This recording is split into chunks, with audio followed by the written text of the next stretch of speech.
Hello friends. आज हम फिर हाजिर हुए हैं एक नई कुंडली का विश्लेषण करने। ये कुंडली है मशहूर अभिनेता आमिर खान जी की। आमिर खान जी का जन्म 14 मार्च 1965 मुंबई में हुआ था।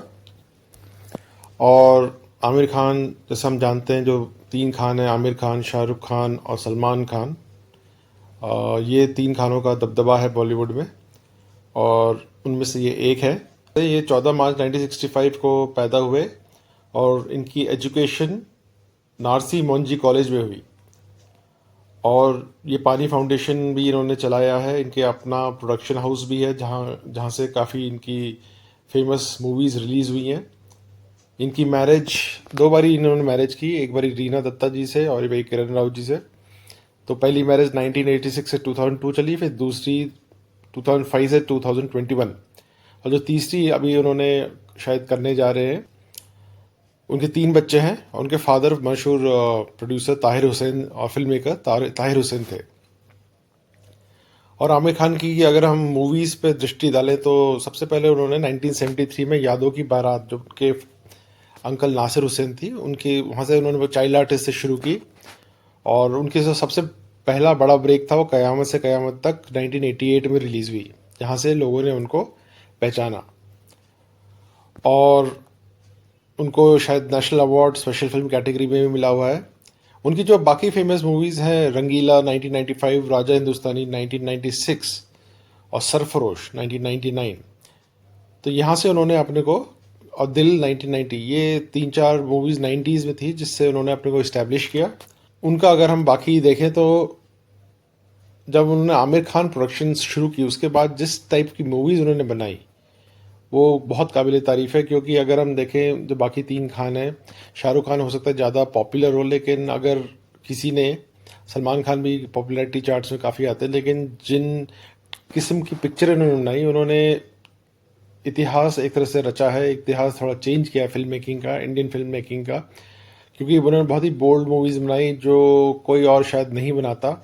और ना ही वो उनमें दोनों कमर्शियल सक्सेस भी थी और वो काफ़ी हद तक एक मैसेज भी देती थी सोसाइटी को। जैसे उन्होंने 2001 में लगान बनाई, जो नॉमिनी थी बेस्ट फॉरेन लैंग्वेज फिल्म का। और दिल चाहता है बनाई, उसके बाद रंग दे बसंती, ये फेमस मूवीज़ हैं। 2006 में रंग दे बसंती, और तारे ज़मीं पर, थ्री इडियट्स, दंगल। तो 2016 तक इनका बड़ा अच्छा रन रहा मूवीज़ का।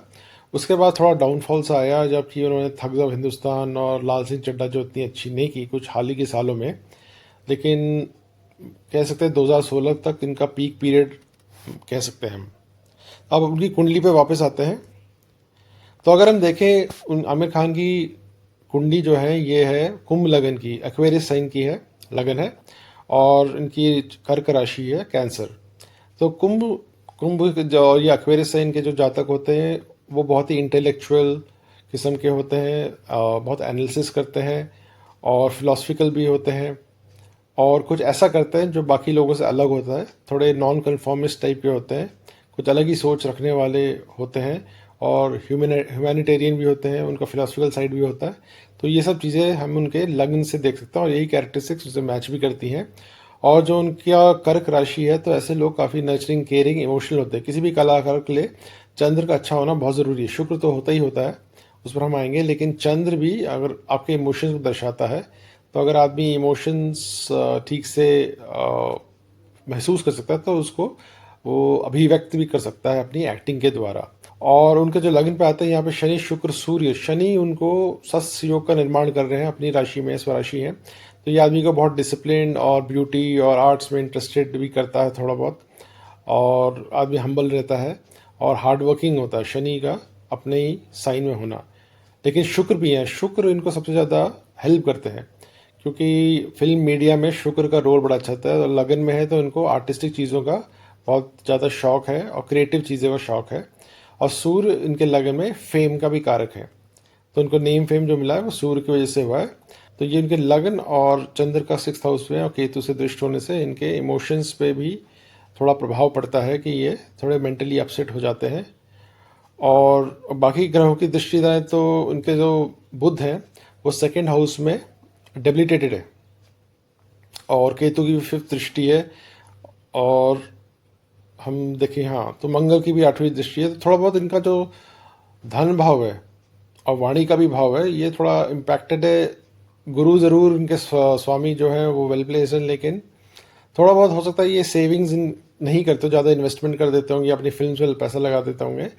और इनका नेचर थोड़ा रिजर्व्ड, बिकॉज मर्क्यूरी कम्युनिकेशन भी कारक है और यहाँ पे डेबिलिटेटेड है और इम्पैक्टेड भी है बाकी ग्रहों की दृष्टि से। तो ये रिजर्व टाइप के ज़्यादा कम्युनिकेशन ये ज़्यादा नहीं करते हैं उतनी अच्छी तरह से, क्योंकि हम देखते हैं सलमान खान, शाहरुख खान हमेशा टीवी में आते रहते हैं, छाए रहते हैं, लेकिन ये थोड़े अलग से अलूफ रहते हैं, थोड़े ज़्यादा बात करने में इतना विश्वास नहीं करते। सिर्फ मूवी के जब मूवी का रिलीज़ होता है उस टाइम पे थोड़ा इंटरव्यूज़ देते हैं, वरना बाकी टाइम वो अपने क्रिएटिव चीज़ों में लगे रहते हैं।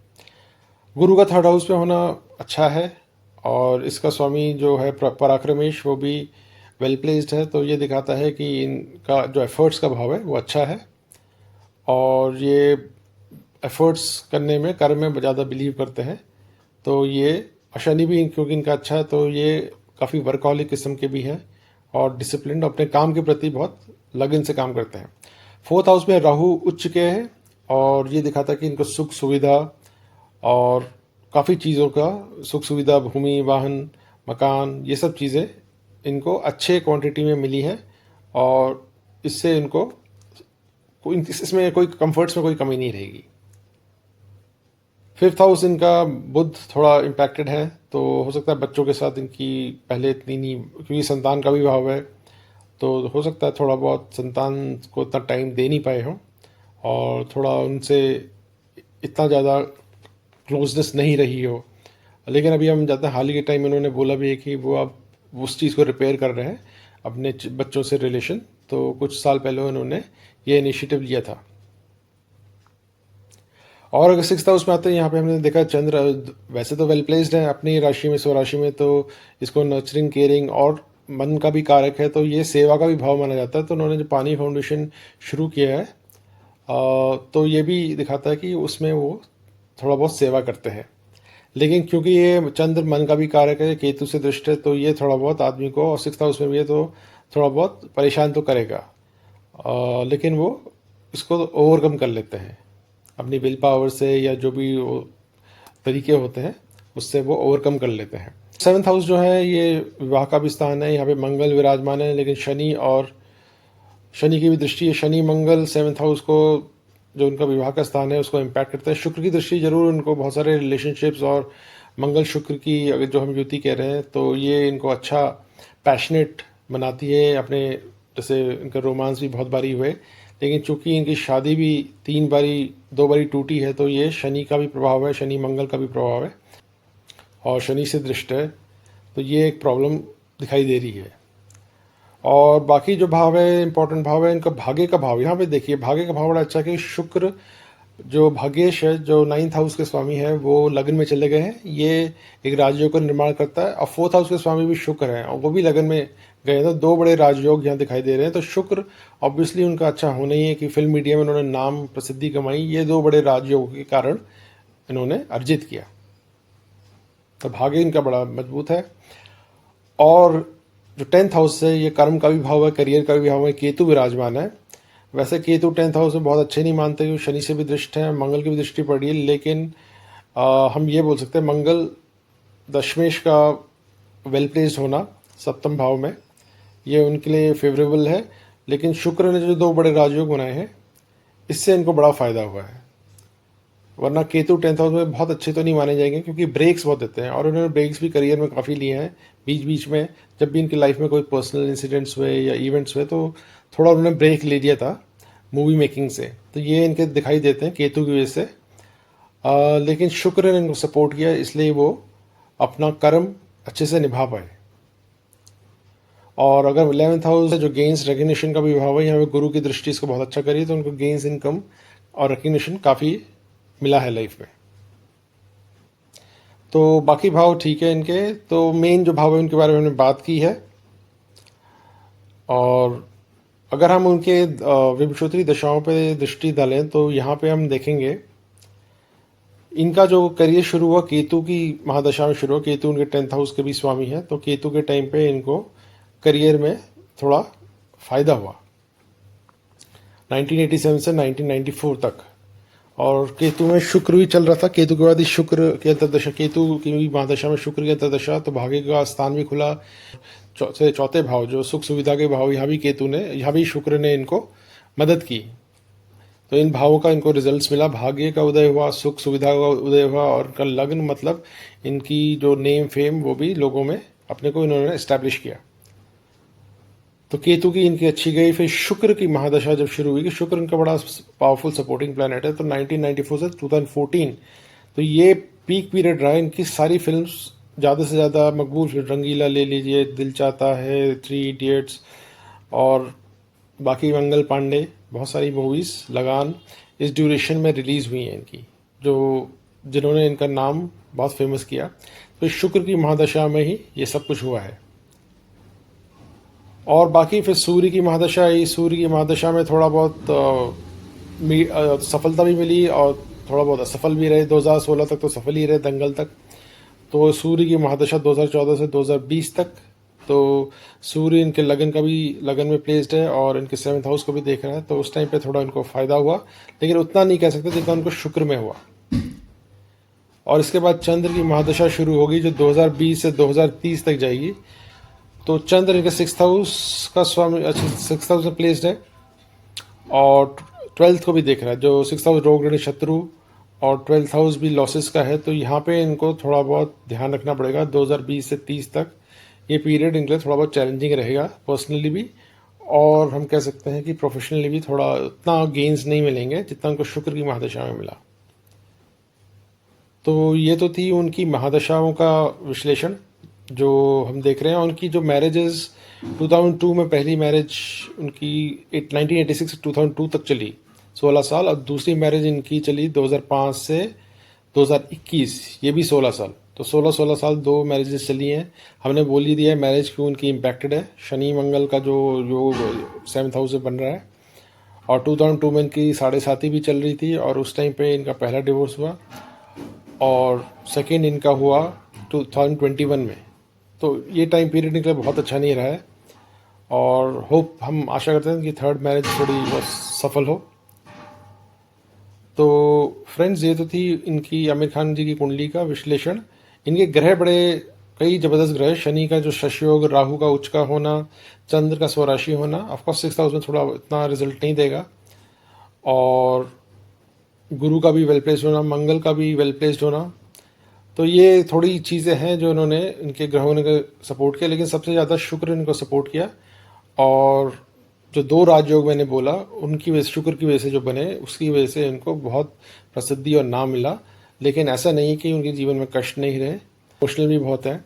तो ये सब चीज़ें भी दिखाई दे रही है, और कम्युनिकेशन इतना अच्छा नहीं है इनका। तो ये भी चीज़ें हमें थोड़ा बहुत दिखाई दे रही है इस कुंडली के ज़रिए। तो फ्रेंड्स, बिफोर हम जाते हैं, एक छोटी सी बात कर लें कि लाइफ में एक नॉलेज पॉइंट शेयर कर लें कि लाइफ में कई बार हम देखते हैं कि उतार चढ़ाव आते हैं। हम जब भी कोई बहुत अच्छा टाइम आता है तो हम बिल्कुल ही बौरा जाते हैं, या एकदम ही सोचते हैं कि कभी टाइम ख़त्म नहीं होगा। लेकिन हम जानते हैं, इनकी कुंडली से भी हमें दिखता है कि अच्छा टाइम बुरा टाइम सबका ही आता है, चाहे कितने भी आप बड़े आदमी हो, चाहे अमिताभ बच्चन हो या आमिर खान हो या शाहरुख खान हो, सबका अच्छा टाइम आता है, बुरा टाइम भी आता है। इनका अच्छा टाइम ज़्यादा टाइम तक लास्ट करता है, ये ज़रूर है। सक्सेस नेम फेम बहुत मिलता है, लेकिन एट द सेम टाइम इनको भी परेशानियाँ आती है। तो वही बात हमारी भी लाइफ में होती है कि सक्सेस फेलियर ये दोनों लाइफ में आते जाते रहते हैं। तो हमें समभाव में रहना है, बहुत ज़्यादा सक्सेस में पगलाना नहीं है और बुरे टाइम में घबराना नहीं है। और हर चीज़ को देखना है कि ये टेम्प्रेरी है, ना अच्छा टाइम लास्ट करेगा ना बुरा टाइम लास्ट करेगा, ये आनी जानी चीज़ है। और हम जितना ज़्यादा अपने को स्टेबल, बैलेंस्ड और इस्टेब्लिश रख सकें कि सिचुएशंस हम पे हावी ना हो, ये सबसे ज़्यादा ज़रूरी है।